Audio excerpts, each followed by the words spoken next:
Next thing on our agenda, as we start to discuss these other things, is a discussion of time and place. So what do you think is a good time to have a lecture? 11 a.m. Yeah.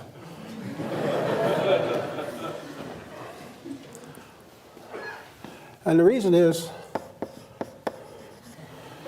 most people at MIT are awake by then, and hardly anyone has gone back to sleep. It's not right after a meal. People aren't fatigued from this or that. It's a great time to have a lecture. That brings me next to the question of what about the place?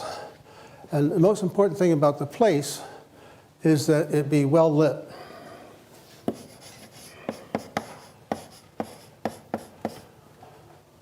This room is well lit. The problem with the other kinds of rooms is that we humans, whenever the lights go down, or whenever the room is dimly lighted, it signals that we should go to sleep.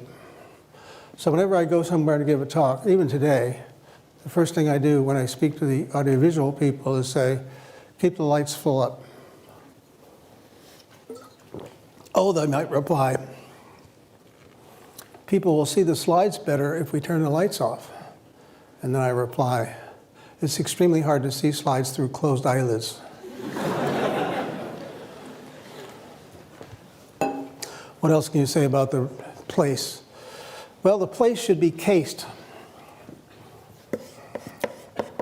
And I mean that in the colloquial sense of, like if you're robbing a bank, you would go to the bank, some occasions before to see what it's like, so there are no surprises when you do your robbery. So whenever I go somewhere to speak, the first thing I ask my host to do is to take me to the place where I'll be speaking, so that if there are any weirdnesses, I'll be able to deal with it. Sometimes it might require some intervention. Sometimes it just might require me to understand what the challenges are. So when I came here this morning, I did what I typically do.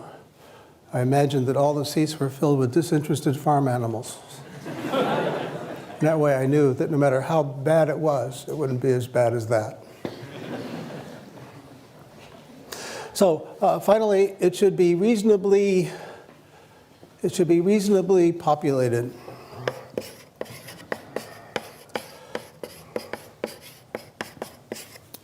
It should be the case that, if there are 10 people in this hall, everyone would be wondering what's going on that's so much more interesting that nobody's here. So you want to get a right-sized place that doesn't have to be packed, but it has to be more than half full. So those are some thoughts about time and place.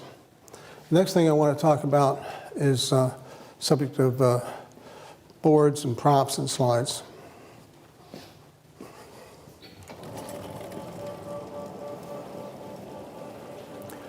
Well, these are the tools of the trade. I believe that this is the right tool for speaking when your purpose is informing. The slides are good when your purpose is exposing. But this is what I use when I'm informing, teaching, lecturing. And there are several reasons why I use it. For one thing, when you use the board, you have a graphic quality. It's the case that when you have a board, then you can easily exploit the fact that you can use graphics in your presentation. So that's the graphic quality that I like. And the next thing I like is a speed property. The speed with which you write on the blackboard is approximately the speed at which people can absorb ideas. If you go flipping through a bunch of slides, nobody can go that fast. Finally, one great property of a board is that it can be a target.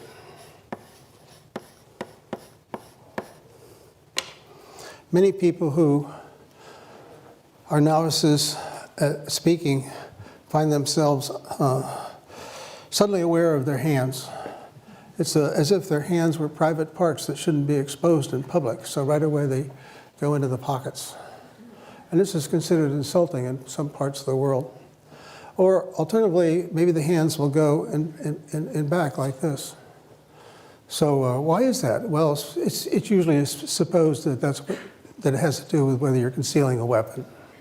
So if your hands are in your pockets or behind your back, then it looks like you might have a weapon.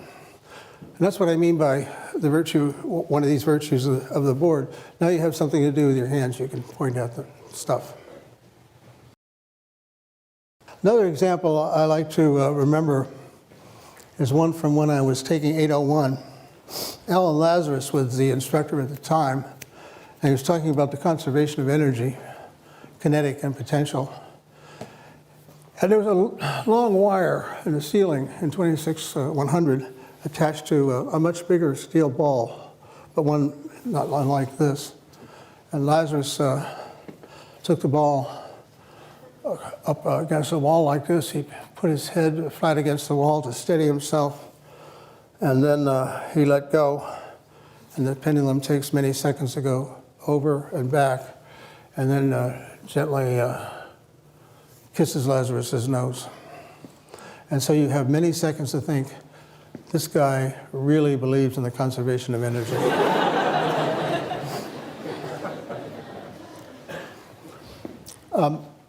Do not try this at home. The problem is that first time you do this, you may not just let go. There's a natural human tendency to push.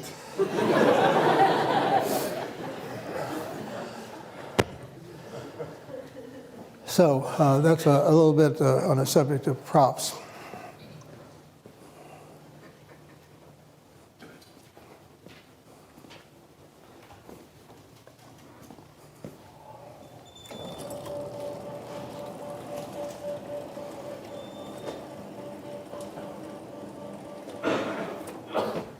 You know, it's interesting, whenever surveys are taken, students always say more chalk, less PowerPoint. And why would that be? Props are always also very effective. Why would that be? I'll give you my lunatic fringe view on this. It has to do with what I would call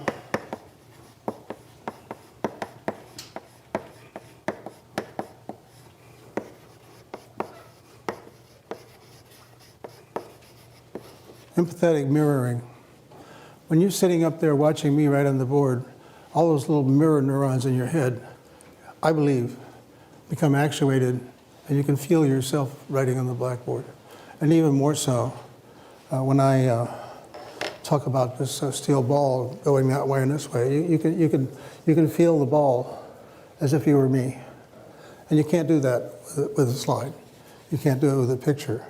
You need to see it in the physical world. That's why I think that, oh yes, of course, there are speed questions involved too that have to be separated out, but I think the empathetic mirroring is why props and the use of a blackboard are so effective.